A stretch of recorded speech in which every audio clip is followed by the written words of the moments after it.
Hello and a very warm welcome. My name is Tushar and I have Alok Kumar, who is a retired professor in philosophy from Vrindavan University, and he is today with us to start a wonderful venture which is called Gurus of India, Season 1, Episode 1, and we are going to talk about Sri Aurobindo. And let's first talk about why did you and we decide about this discussion today. Yes, welcome listeners. The reason we decided on Sri Aurobindo is because among the spiritual thinkers of India, especially in the 20th century, he has a key role. He has a prominent place, and Sri Aurobindo's is in a way very unique. The last person we covered was Vivekananda, and logically speaking, next person who fulfills the vision of Vivekananda as far as the Vedantic vision of or Vivekananda goes, it was Sri Aurobindo. So that's the reason we have chosen him.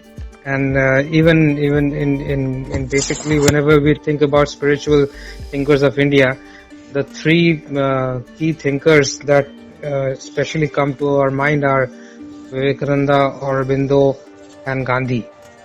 Right. So that's the reason we have chosen Sri Aurobindo.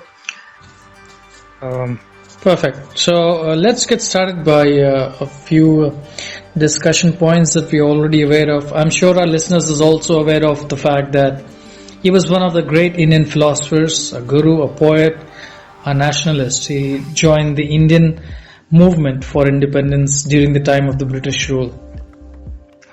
Yes, his life is very interesting, and in fact, in contrast to Vivekananda, it's a very interesting thing because the pivotal point in Vivekananda's career was the year 1893, in September 11, when he went to Chicago Parliament of Religions. Now, strangely, that is exactly the year when Aurobindo came to India from the West. Sri Aurobindo was brought up by his father, who was a senior government official in British rule, under the British rule. He wanted to bring up Sri Aurobindo on Western educational lines. So he had sent him to England when he was very young. So in fact, his entire Sri Aurobindo in a way is almost not an Indian. He was brought up in England. He didn't even learn any of the Indian languages. His mother tongue was English, and he started. He went to King's College, Cambridge. Was a very good student there, and then in 1893 he came back to India. Exactly the year in which Vivekananda goes from India to the West. You have Aurobindo coming from West to India. Right. So it's a very strange complementary kind of a thing that's going on in a cosmic scheme of things.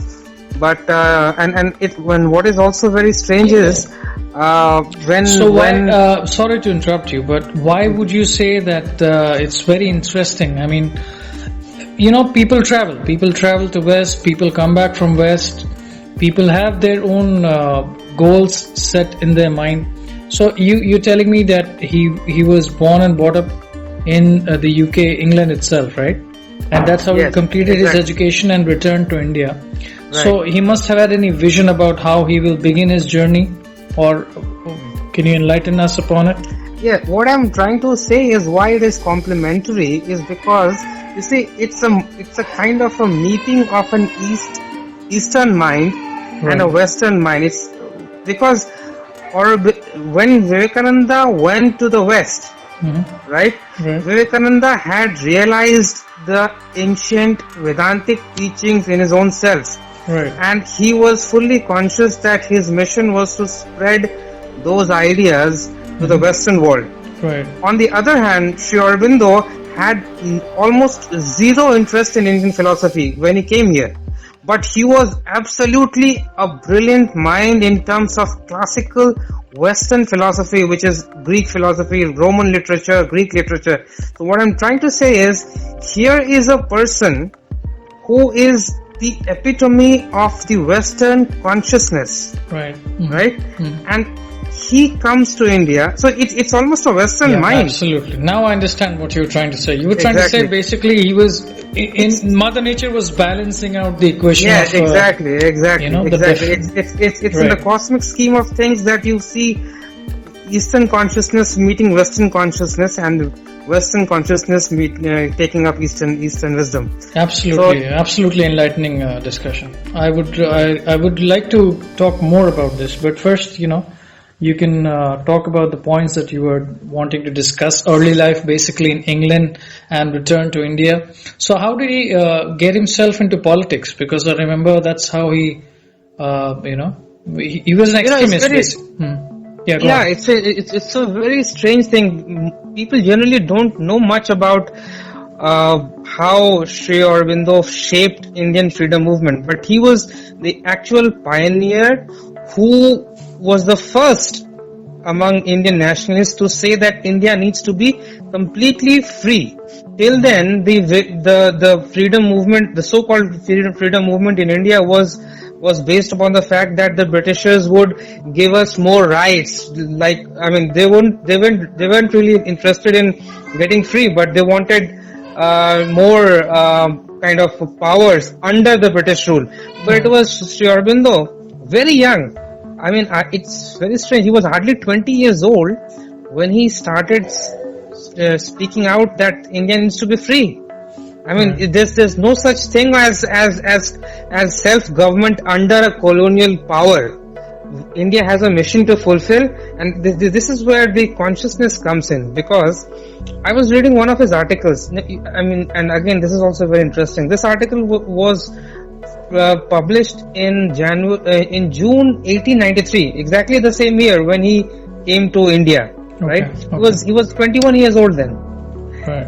Vivekananda was still an unknown monk wandering around because he had yet to go to America in September. But Aurobindo was already publishing, and his first article is such a beautiful piece of work by a 20-year-old. You can't believe it. It's one of the and in that very first article he is writing about the stupidity of the Indian politicians who want to attain, who want to follow the path of petitioning to British government for attaining more rights and all. He says we have to completely be free. I mean, ask them to get out of India. That's all. Right. This is for 20 years. So that's the early part of his life, and since after that, he became in the beginning. He joined a college in Baroda as a principal.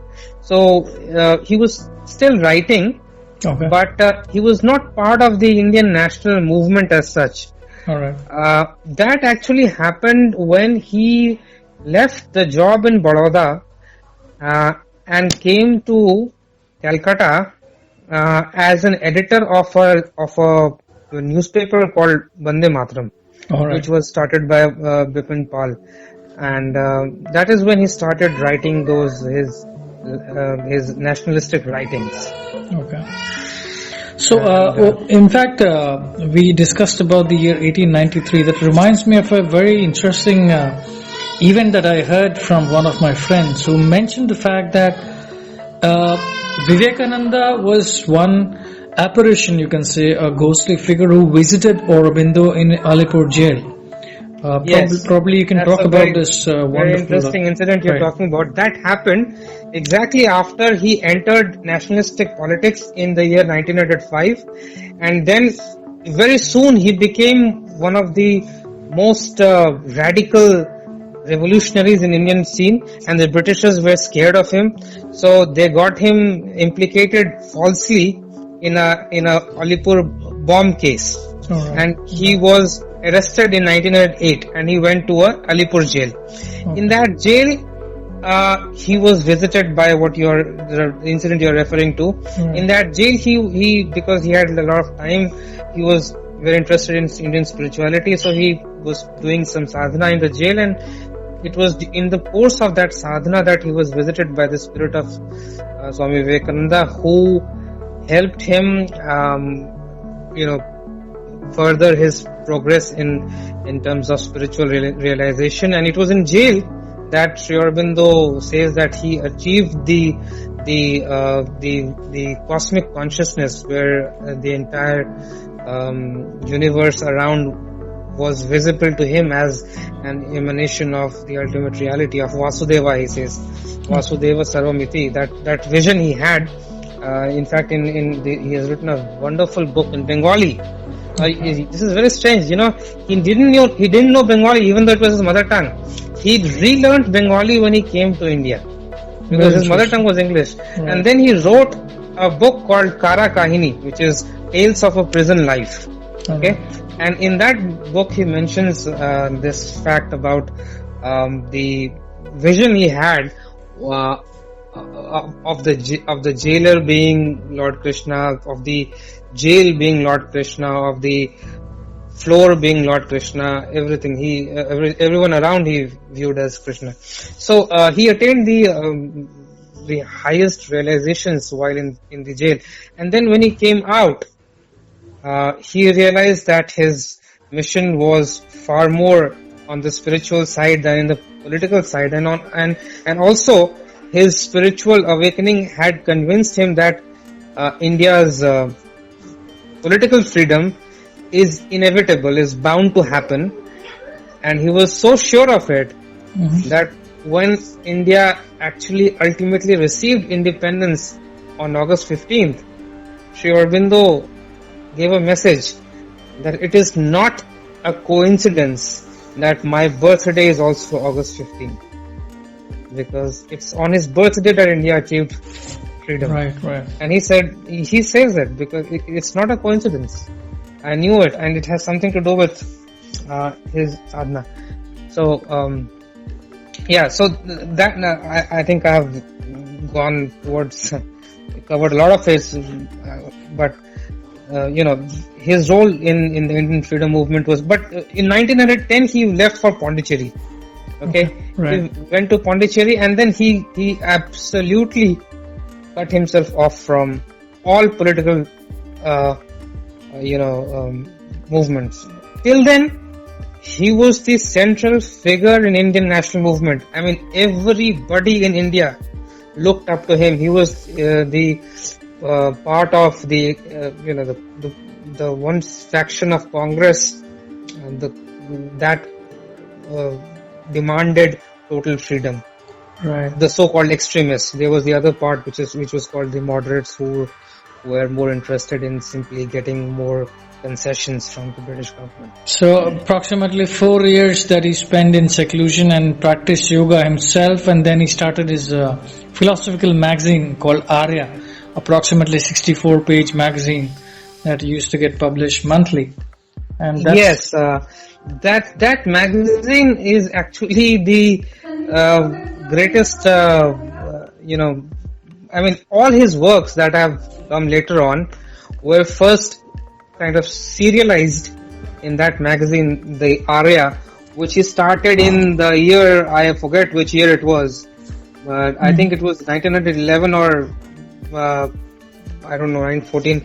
But in fact, the publication ended in 1921. So he came to Pondicherry or Puducherry, which is now called Puducherry, I guess. Puducherry in the year 1910. So in the span of 11 years, out of which 4 years he spent completely dedicating himself to yoga.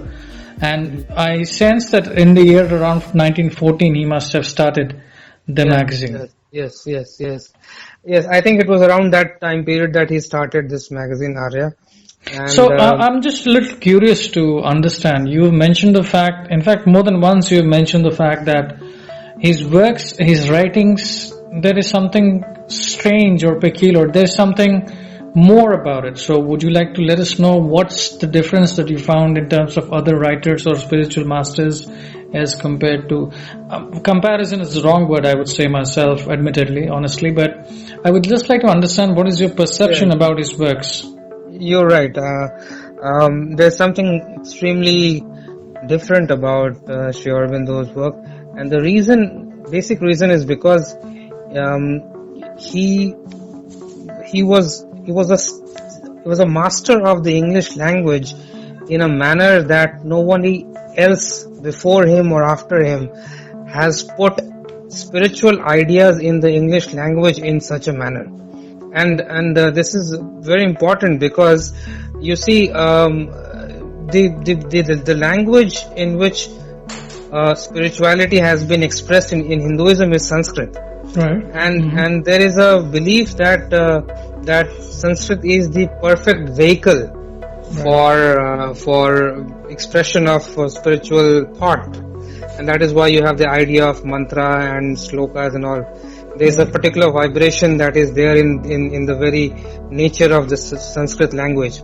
Now, so Aurobindo was very conscious of it. He was absolutely conscious that Sanskrit has a vibratory level that is unique, but he attempted and he tried to capture that ethereal quality of Sanskrit, of spiritual ideas expressed in Sanskrit in English language, and he succeeded in it to an extent that only, he mentions it, and many of his disciples say that he wanted to kind of divinize the English language as well. Just like Sanskrit is able to capture the essence of in a mantra, similarly he says English poetry in particular can become mantric poetry, and that is why he wrote this whole book called Savitri, which is another Veda, which is the Veda of Sri Aurobindo. You can call it a fifth Veda after Rig Veda and Atharva and Sam and Yajur. Savitri is another Veda of Sri Aurobindo, which has been written in English language, but which has the mantric character, the potency, the power, the effect, the impact that you get from. And in some ways, Sri Aurobindo has said that you can also better in Sanskrit in English. He was such a master that he says that there are some qualities of English language which are lacking in Sanskrit language, through which there are some levels of consciousness which can be expressed in English in a way that perhaps cannot be captured in Sanskrit, because you see he was a master of both Sanskrit and English. He had studied the entire Vedic literature in original Sanskrit, as well as Kalidas and other Sanskrit great Sanskrit writers, and he has written a wonderful commentary on Kalidas. He was a master of Greek. He was a master of Latin. He was a master of French. So you can imagine his range of ability in languages and his capacity to understand the power of languages. And when he says that I am trying to bring something unique to English language, that is why his writings have this special quality. His sentence structures are very different. The same idea is there, but the idea has been expressed in a mantric way. Right. He has modeled his prose and his poetry on the Vedic hymns and Vedic Sanskrit. So that is now this is something which most people would miss, because unless you are reading with that particular frame of mind, you will find it a little cumbersome to go through. You say, why is it not being given in a straightforward manner? But that is exactly what he's trying to do. It's not a textbook he's writing. He's not writing an information manual about this and this. He's saying the language itself can be a vehicle for realization. And that is the greatest uniqueness of Sri Aurobindo in my view, that he has been able to use English language and make such amazingly spiritually beautiful prose that somehow the spiritual effect is directly transmitted. That is not true of any other writer I've read so far. That's very, very interesting.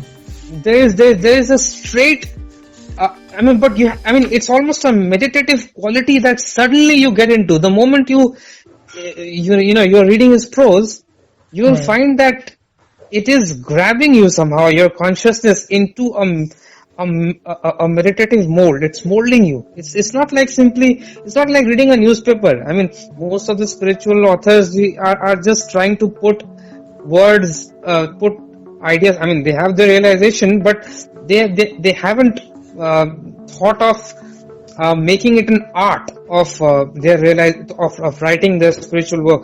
But Sri Aurobindo especially thought that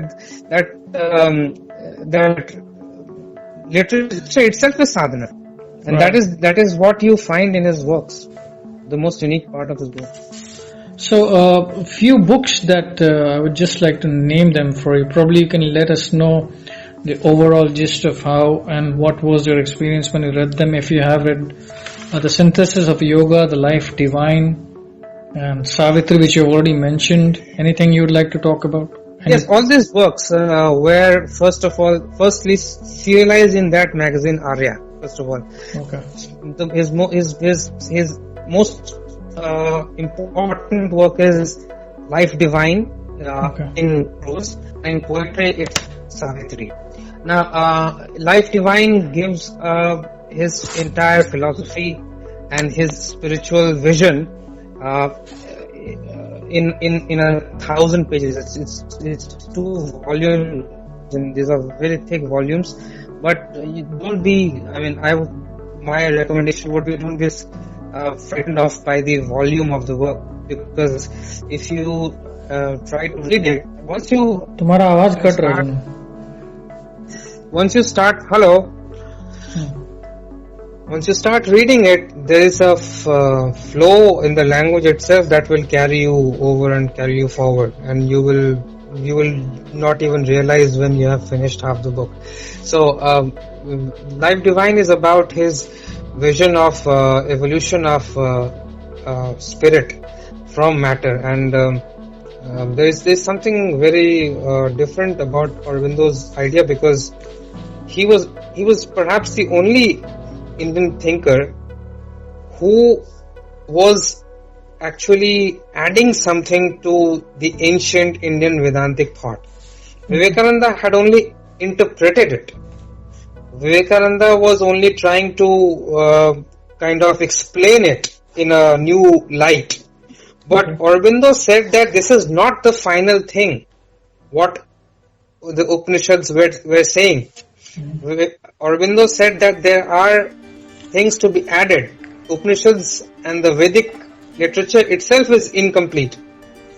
And Aurobindo said that there are levels of consciousness of which there are hints in the Upanishads, and especially in the Samhitas, not in the Upanishads, because he didn't have a very high opinion of Vedanta.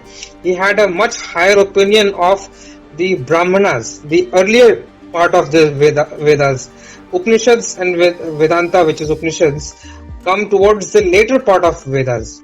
Chronologically speaking, also Upanishads came towards the end, around 600 BC or around that 1000 to 600 BC. Whereas the Samhita part was much earlier.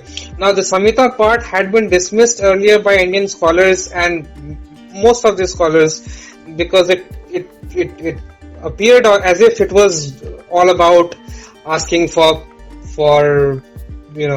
gifts from God and praying for wealth or cattle, and sounded very tribal kind of a religion. It's nothing but animistic religion. But it was Sri Aurobindo who said that this is exactly where people have not understood it, because it has been put down in a symbolic form, and if you look at it from a literal point of view, then you will kind of feel that it is a very crude form of a religion, where someone is asking for wealth and money and power and all such things. But it is not so. It is when the rishis are asking Indra to give him cattle, it is not exactly that they are praying for cattle.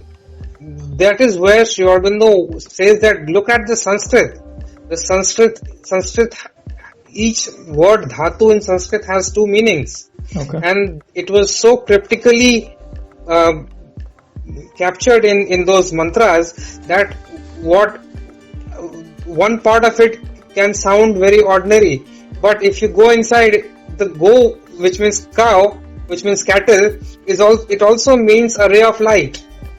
And You can say consciousness, I guess, right? yes, and he says that you have to go to the etymological roots of all Sanskrit words, and you will realize that the Vedic masters, the Vedic rishis have done a splendid symbolic work. There is everything in symbols, everything, and the reason was because it served a double purpose. For people who were not interested in spirituality, these mantras would actually give you wealth. That is also true. Okay. They will actually give you wealth.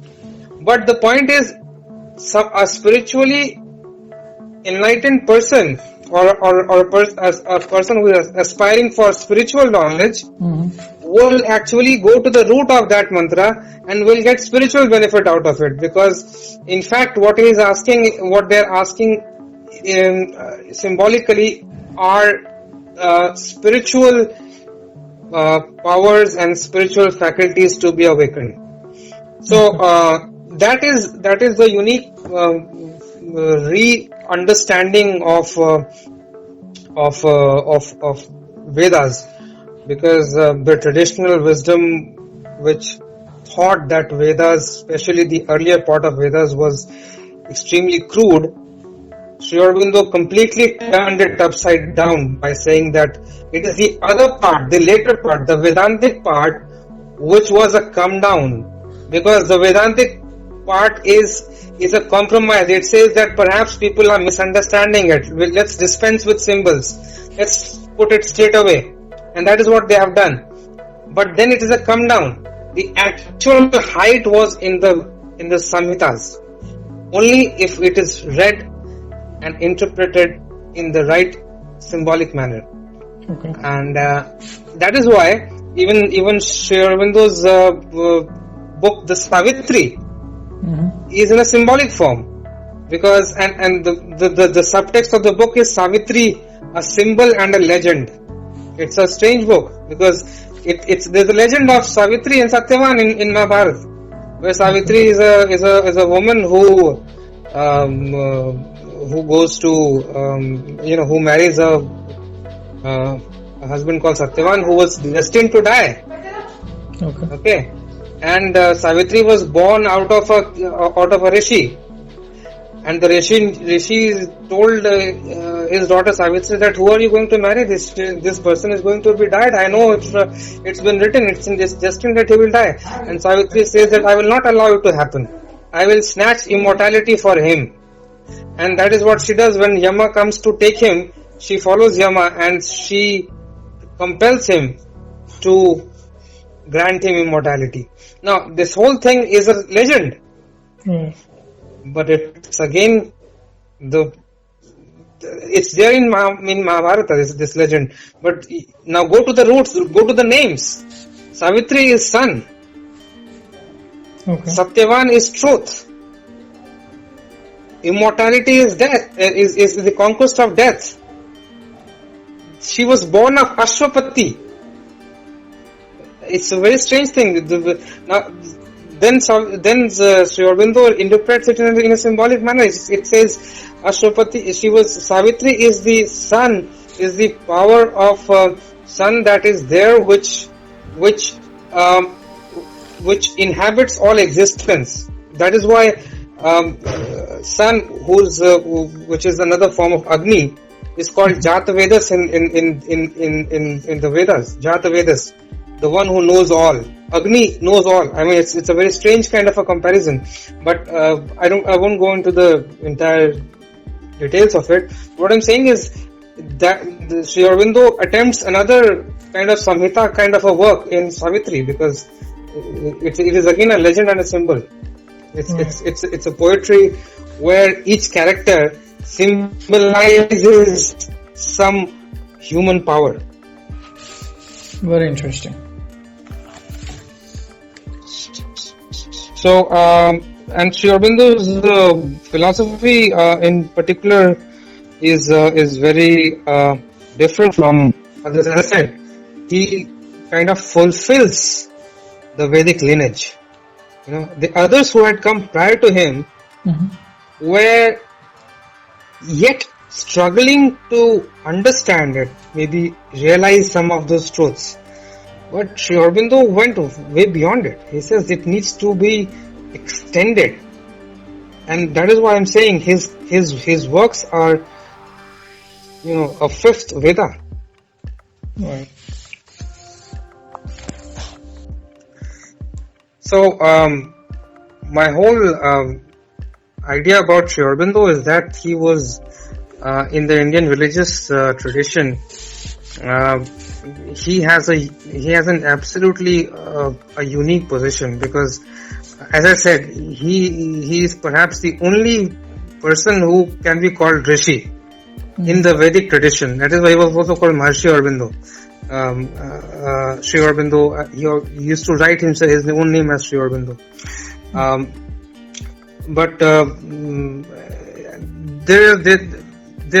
in modern philosophy, people have found so much of wealth of knowledge and wealth of insight in Sri Aurobindo's idea of evolution of spirit from the matter, because his whole idea was that there is an involution and there is an evolution, that the entire cosmos is a self unfolding of the spirit, right from the dumb matter at the grossest level, at a rock, from there to the plants, to the animals, to human being. All this is an unfolding of the hidden spirit, and this unfolding culminates. His ultimate vision is a culmination of the complete divinization of matter. Right. Matter. I mean, and that is why he says it's not just the body. It's not just that you become enlightened and then you are living. That's not the ultimate end. He says, as long as a particle of your body is still in ignorance, your atoms, your molecules, your matter is still in ignorance, the journey is still going on. Right. And it will only be complete when matter is completely divinized, and there will be. And this sounds like very, very high spiritual fiction, but this is what exactly was his level of consciousness. And he says that there will come a point of time in future where humanity, each individual will become enlightened. Not just each individual, but even inanimate matter, in its own way, right. In its own way, would achieve divinity, and that would be that is the ultimate aim of all spiritual sadhana. Very interesting discussion today about Sri Aurobindo. So I guess we can have a next one regarding Swami Vivekananda. It will be very enlightening to hear a few more pointers from you about Swami Vivekananda. We can do it in our next episode. That will be a wonderful thing. Great, sure. All right. Thank you so much for your time, Juno. Appreciate that. You're welcome. It was a pleasure. So thank you for listening to us, dear listeners, and we will join you for the next show. Thank you very much.